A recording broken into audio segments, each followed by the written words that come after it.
Am I the jerk for firing my babysitter, who's also my cousin, after she took my kids on an unapproved trip to see my estranged abusive father, who I have no contact with? I'm a 32-year-old single mom of 2 kids, 6M and 4F. My cousin, let's call her Emily 24F, has been babysitting for me regularly for the past year. She's family, and I thought I could completely trust her with my children. That trust was shattered last week, and now my entire family is at war over what I did about it. Last Saturday, I had to attend an all-day work seminar out of town. It was a big deal for my career, and I couldn't bring the kids along. Emily offered to babysit from Friday night through Sunday morning at my house. She's my cousin on my dad's side, and has always been great with the kids. They adore her. I was grateful and relieved, and I left early Saturday with very clear instructions. Stick to the usual routine, and absolutely no trips or outings beyond the local park without asking me first. I even said no driving the kids out of the city. She agreed without any issue. Everything seemed fine when I checked in Saturday afternoon. I texted around lunch to see how things were going. Emily replied, "All good here. Kids are having a blast. No worries, 3." I felt so relieved. I remember smiling at my phone, imagining them doing crafts or watching movies at home. I told her I'd be back Sunday by noon. She said, "Sounds good." There was no hint of anything wrong. Sunday morning, I finished up early and decided to surprise the kids by coming home a couple hours ahead of schedule. I thought maybe we could all go out for ice cream since I hadn't seen them all weekend. I didn't text Emily that I was on my way. Hindsight, I wish I had. I got home around 10 a.m. I walked in expecting to hear the kids playing or the TV on. Silence. The house was eerily quiet. Immediately, my stomach dropped. I called out my son's name. Nothing. I checked each room. Empty. No note, no text on my phone explaining an outing. Nobody was home. My heart started pounding so hard I could hear it in my ears. I called Emily's cell. It rang. No answer. Tried again. Straight to voicemail the second time. I felt a cold sweat. I started imagining every worst-case scenario. A car accident, a kidnapping, something terrible. Why on earth would she take my kids out without telling me? I tried to stay calm and reason it out. Maybe they went for pancakes or a quick grocery run. But then, where was the car? I looked out front. My car was still in the driveway. I took a taxi to the seminar to avoid leaving it at the airport. Emily's car, which she'd parked on the street, was gone. Okay, so she must have driven them somewhere. But she knew she wasn't allowed to drive them anywhere far without permission. After 15 minutes of calling repeatedly, I couldn't stand it. I called my mom, who lives 20 minutes away, in a panic, asking if she'd heard from Emily or if the kids were with her. Nothing. Mom got worried too and said she'd come over. Meanwhile, I kept calling and even texted. "Where are you? You're scaring me. Answer now or I'm calling the police." No response. At this point, an hour had passed, which felt like an eternity. I was shaking and on the verge of calling 999, emergency services.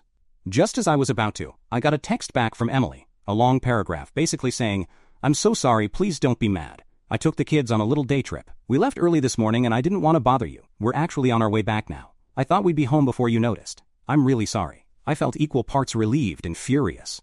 They were okay. But a day trip? Where? I demanded she tell me what the hell was going on and why she did this without asking. She only replied that they'd be at my house in about an hour, and she'd explain then. My mom had arrived by this point. She saw the look on my face as I read the texts. I was livid. Mom was angry too, but she tried to calm me down. "At least the kids are safe. Let's hear her out." Those 60 minutes were agonizing. I paced the living room, imagining all sorts of scenarios. My mind went to dark places.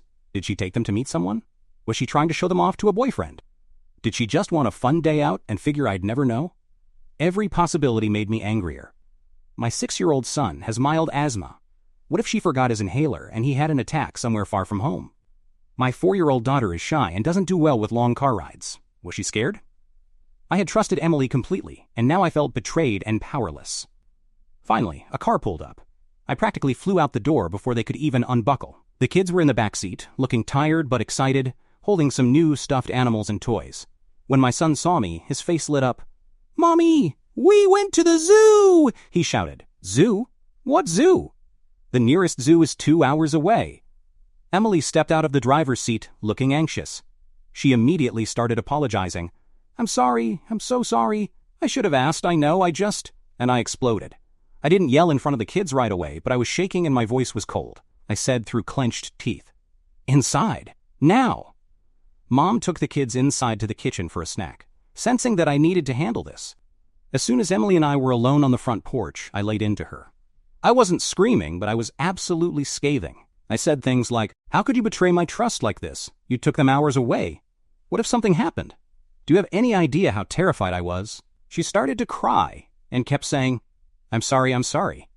Her excuse was that she wanted to do something fun with the kids to surprise me. She claimed she'd planned this special outing because the kids had been missing me and bored, and she thought I'd be happy to hear they went to the zoo. She had a friend who could get free passes, and it was a last-minute offer. She said she knew I'd say no if she asked. Damn right I would've. So she decided to just do it and tell me afterward, figuring I'd be annoyed but not furious, as long as the kids had fun and were safe.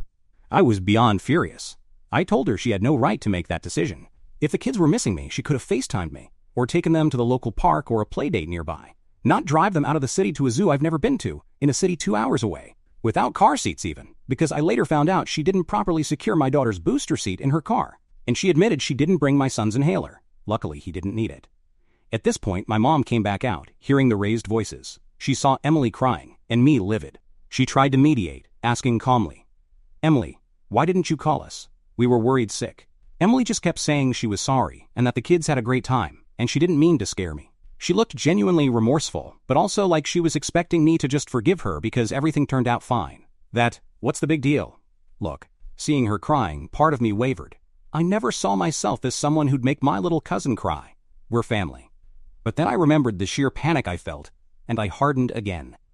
I told her I needed some time to think, and that she should go home. I was curt.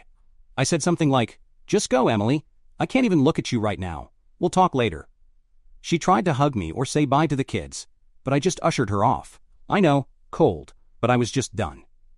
After she left, I hugged my kids tight. They, of course, were bubbly about the adventure they'd had, telling me about the lions and monkeys, and how Cousin Emily bought us ice cream and a toy. They had no idea anything was wrong. I plastered on a smile and told them I was happy they had fun. But next time, they must tell Mommy if they go somewhere far.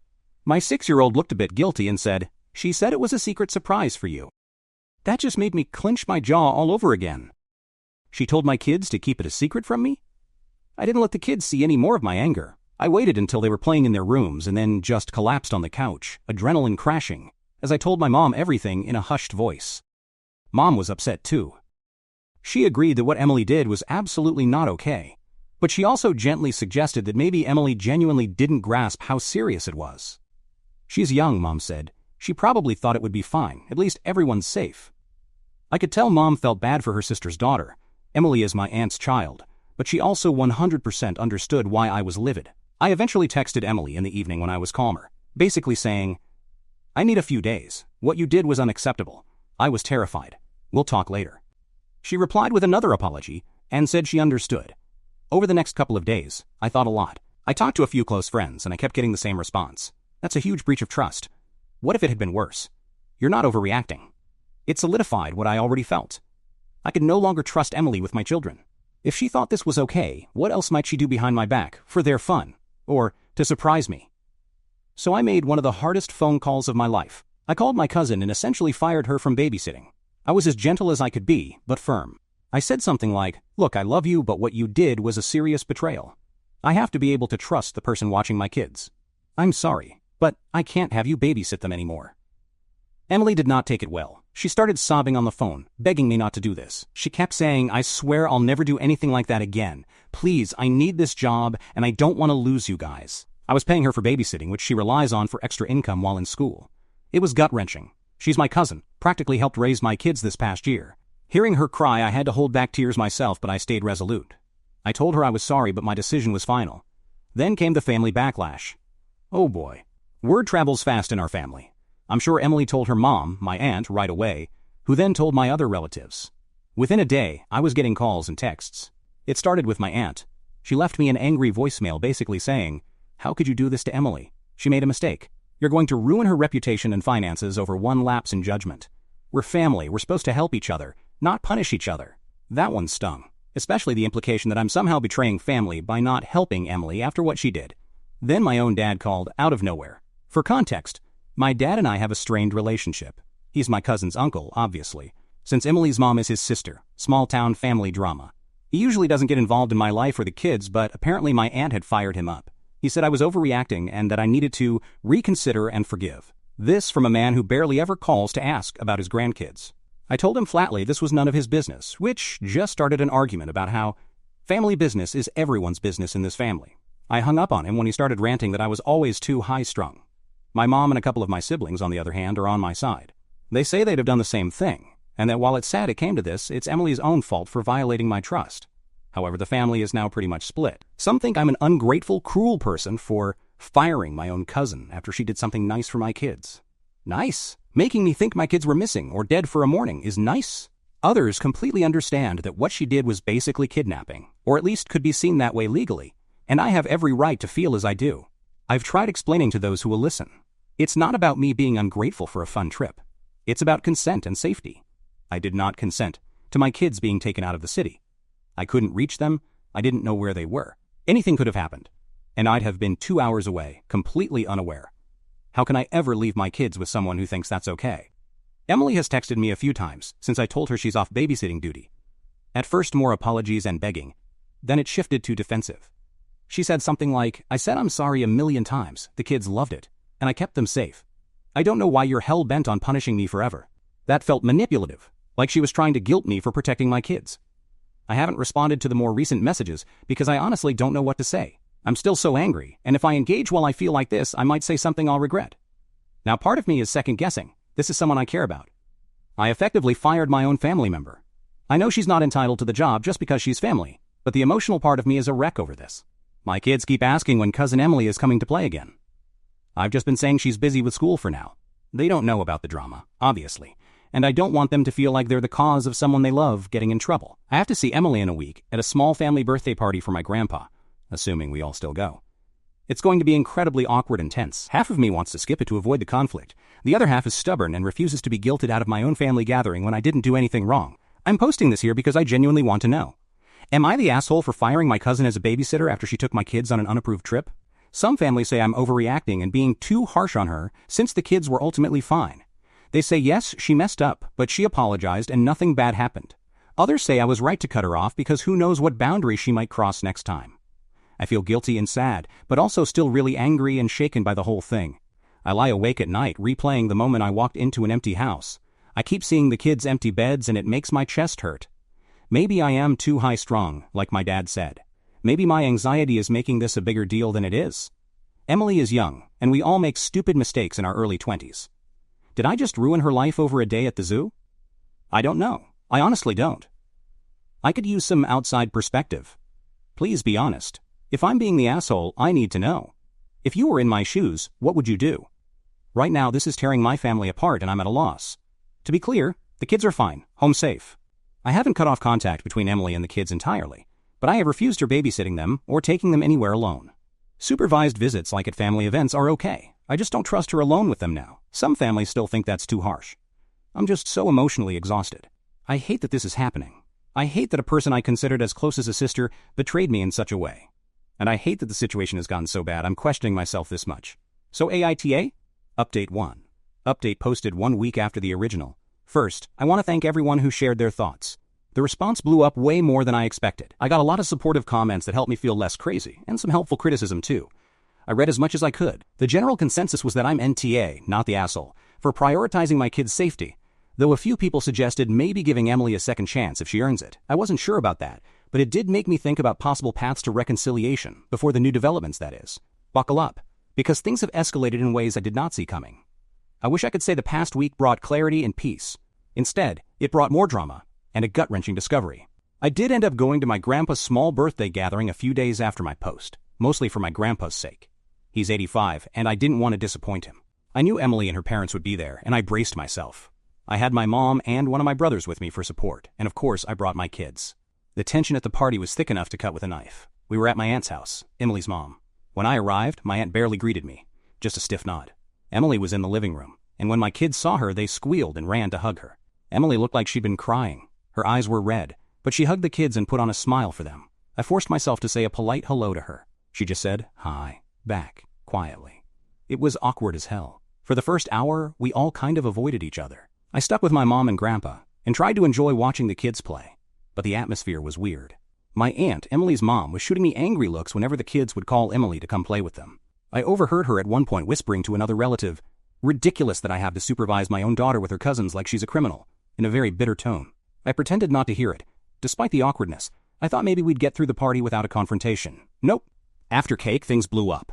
It started relatively small. My 6-year-old son innocently asked Emily, "Can we go to the zoo again soon? I want to see the elephants." The whole room went silent. I immediately felt my face get hot. Emily looked down and didn't answer him. My aunt, who had had a couple glasses of wine by then, piped up with a forced cheeriness.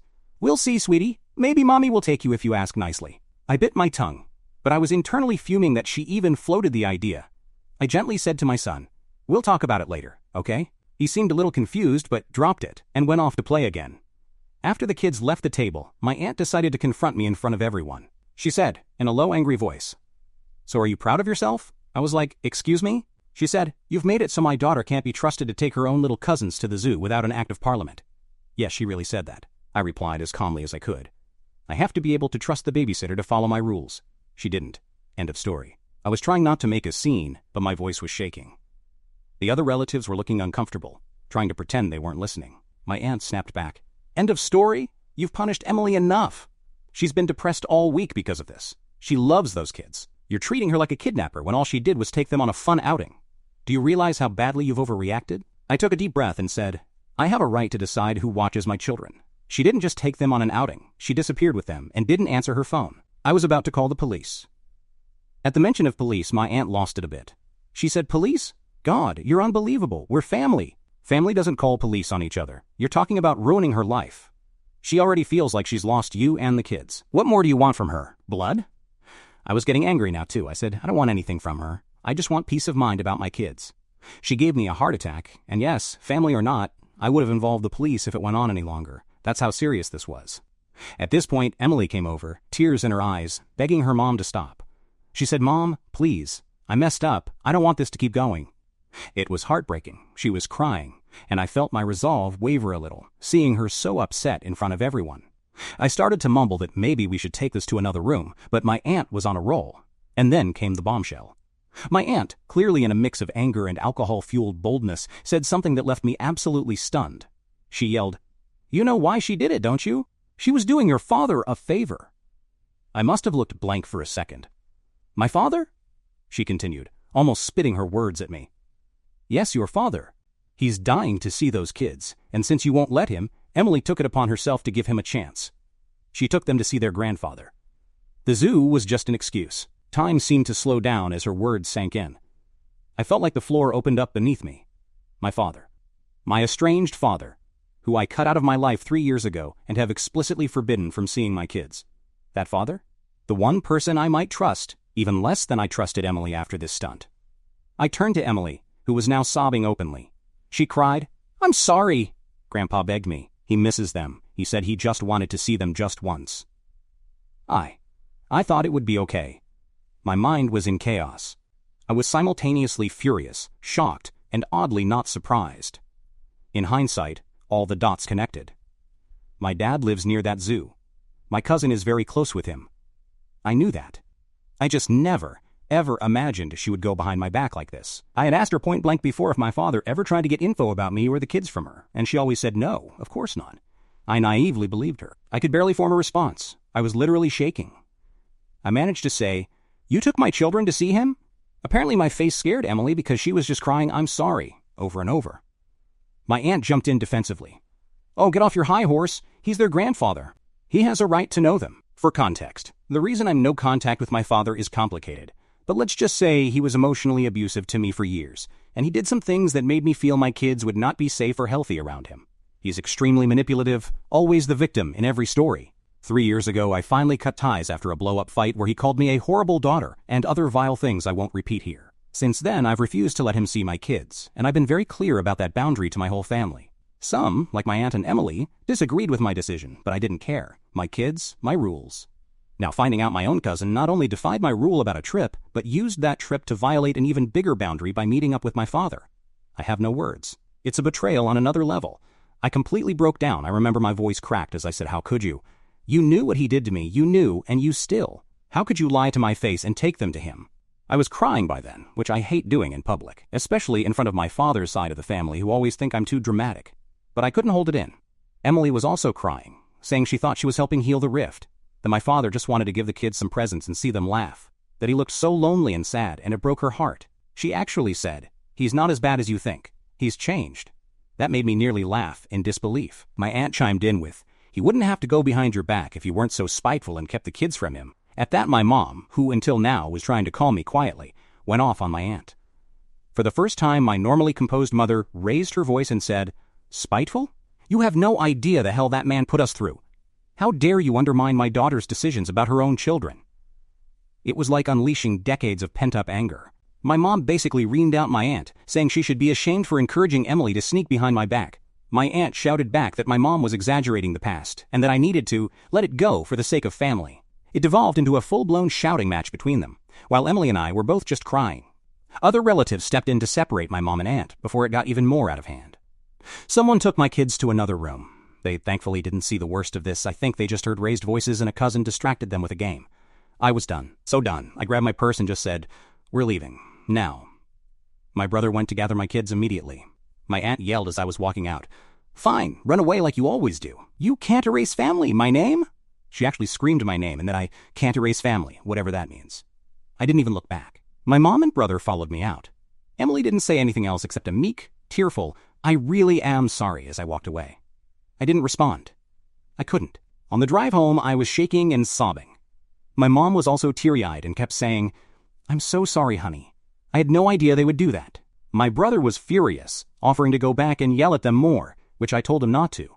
No need to pour gas on an inferno. That night, I did something I probably should have done as soon as I found the kids gone. I called my solicitor, lawyer, friend to discuss my options. She advised that what Emily did could indeed constitute custodial interference or illegal abduction in our jurisdiction, since I had explicitly forbidden contact with my father. If I wanted, I could potentially pursue legal action, or at least a formal warning. At the very least, she said I might want to send a cease and desist letter to my father and anyone involved, formally stating that they are not to contact or see my children without my consent. I haven't decided on legal action yet. The thought of dragging this into a court or involving police still makes me sick to my stomach. It's family, as messed up as they are.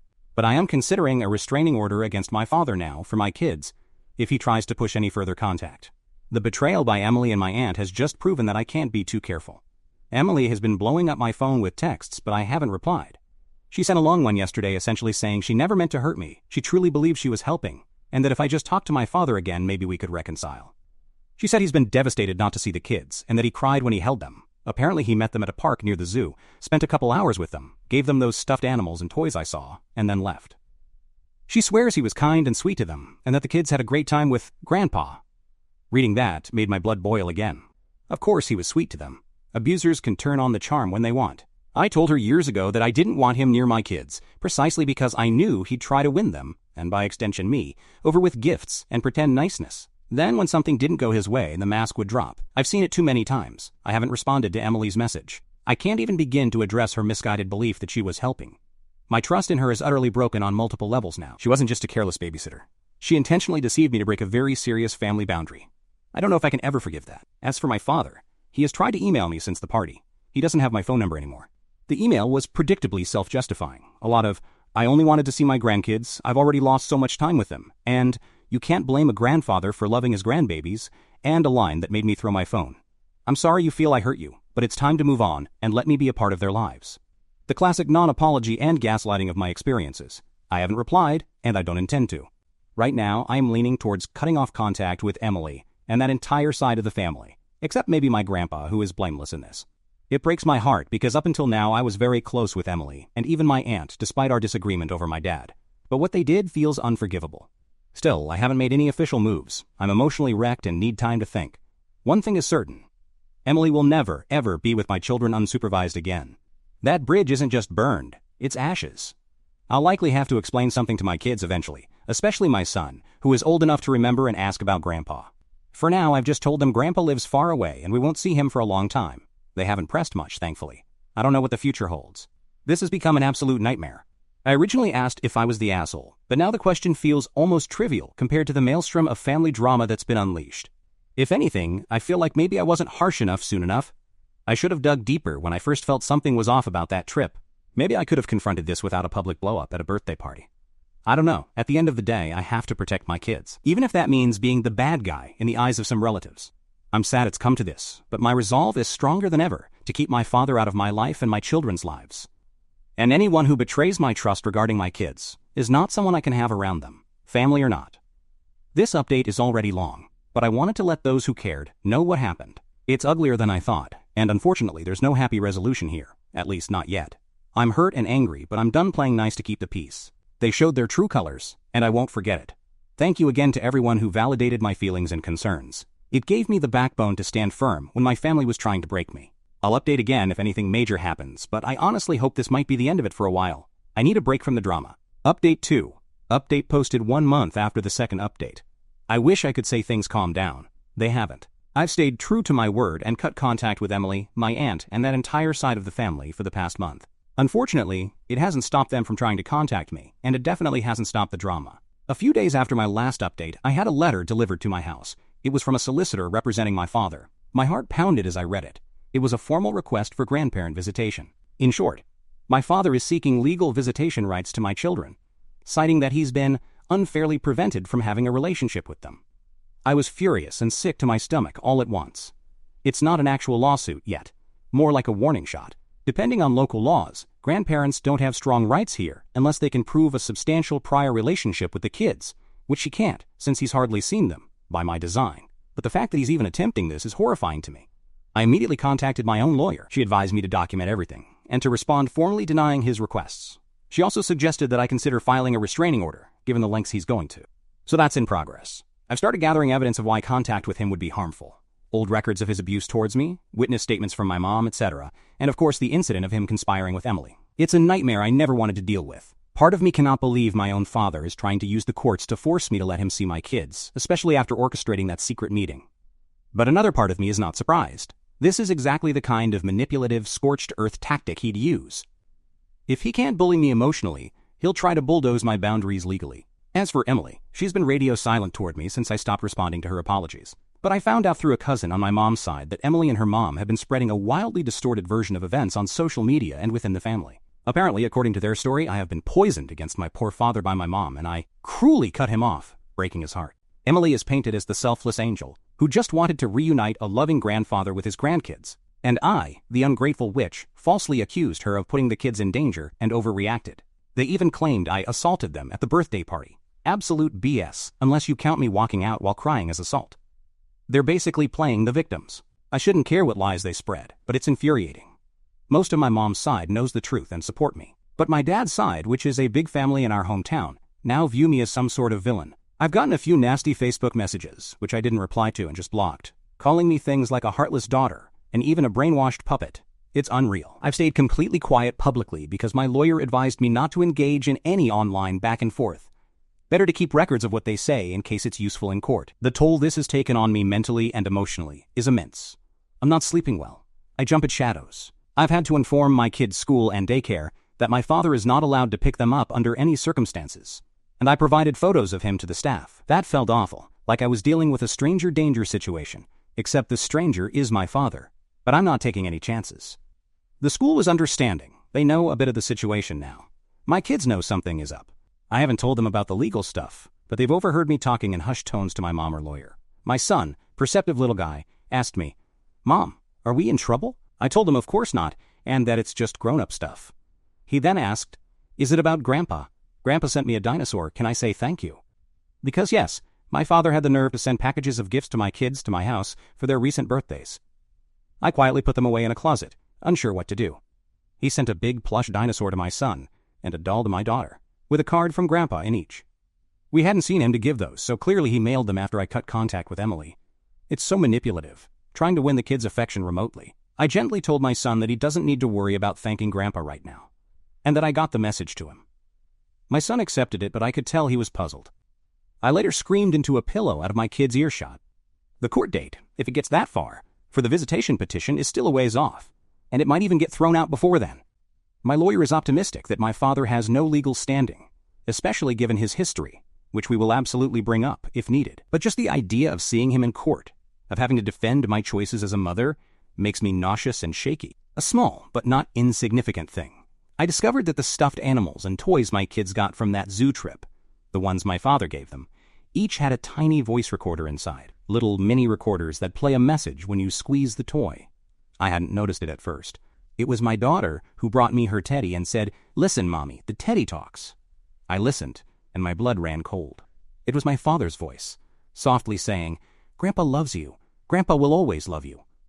I checked my son's plush dinosaur, and it had one too. Hey, buddy, Grandpa misses you. I felt like I was going to throw up. This felt like such a violation, like he was whispering to them behind my back from afar, planting little seeds. I immediately took the toys away when the kids weren't looking. I later told them the toys were broken and had to be put up. I might lose them permanently. I haven't even told anyone about the recordings yet, not even my mom. I'm disturbed and kind of terrified by how far my father is willing to go. Who does that?